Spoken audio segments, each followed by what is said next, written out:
So mga tol, dinumog po ng mga pansin newly crowned undisputed super middleweight world champion Terence Crawford sa isinagawang parade niya sa lugar niya sa Omaha. Kasabay po yan ng pagdiriwang ng kaarawan niya. 38 years old na nga po itong si Terence Crawford. So sikat na nga po ngayon si Terence Crawford mula nang talunin niya ang superstar na si Mexican Canelo Alvarez at maging kauna-unahang male boxer na 3 division undisputed world champion. Sinabi ni Crawford mga tol na parang kahapon lang daw na gusto niya na mag-quit sa boxing dahil nawawalan na daw siya ng gana, pero dahil daw sa team niya na naniniwala sa kanya, ngayon nandiyan pa rin daw siya at pinatunayan na nagawa niyang talunin si Canelo Alvarez. Nagpasalamat si Crawford sa lahat ng team niya, pati na din kay Shakur Stevenson na kasama din ni Crawford. Emosyonal pa nga po nagsalita si Crawford sa entablado. Pagdating naman sa next fight ni Crawford, sinabi niya na hindi pa daw niya iniisip yun. Magchichill muna daw siya at hindi pa talaga niya alam kung ano ang next move niya. Sa kabilang banda naman mga tol, sinabi naman po ni Gervonta Tank Davis na magre-retiro na daw siya sa boxing pagkatapos ng laban niya kay Jake Paul. May nagsabi kasi kay Tank Davis mga tol na magre-retiro na umano ito.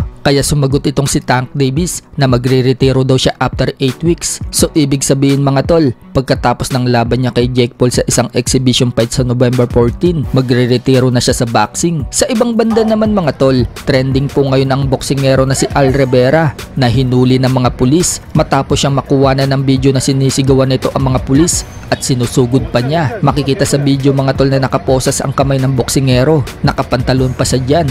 Pero sa pangalawang kuha ng video, wala na po siyang pantalon at pinagtulungan siya na itumba ng 2 pulis. So hindi natin alam mga tol kung ano yung umpisa, kung bakit parang nagwawala itong si Al Rivera. Pero ayon po sa comment ng trainer ni Al Rivera, na depressed lang daw yung boksingero niya kaya ganyan. Pero mabait daw yan, may pinagdadaanan lang daw ang boksingero niya. So sa mga hindi po nakakaalam, dati nang nakulong sa California, USA itong si Al Rivera. Dahil sa depresyon, hinuli din siya dahil sa pagbabago ng ugali nito. Dinala po siya sa psychiatric facility. Kaya matagal na hinto si Rivera sa boxing. 2021 nung huling laban niya sa Amerika. Nagbalik lang po siya sa boxing nito lang 2025. Sa katunayan, kakapanalo lang ni Rivera noong nakaraang linggo sa General Santos City. Tinapos lang po niya sa loob ng round 1 ang kapwa Pinoy na si Ernie Sanchez. Lumaban din po si Rivera mga tol sa promotion ni Casimero, ang Cuadro Alas promotion noong April 26 sa Montalban, Rizal. Nanalo nga po itong si Rivera mga tol via unanimous decision. Sa super welterweight po siya lumalaban.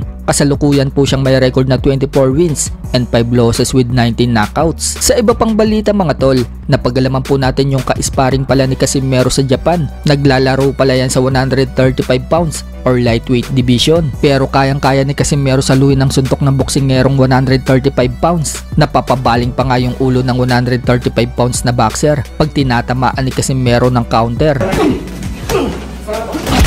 Ibinunyag naman po ng kasamahan ni Casimero na si Coach Ray Urais na pagkatapos daw ng sparring ni Casimero, sumakit daw ang ulo ng ka-sparring ni Cuadro Alas. So mukhang mahirap yan mga tol. Mamaya, magka-injury itong ka-sparring ni Casimero. Sineryoso kasi niya si Casimero, kaya nagbitaw ng mga malalakas na suntok itong si Casimero.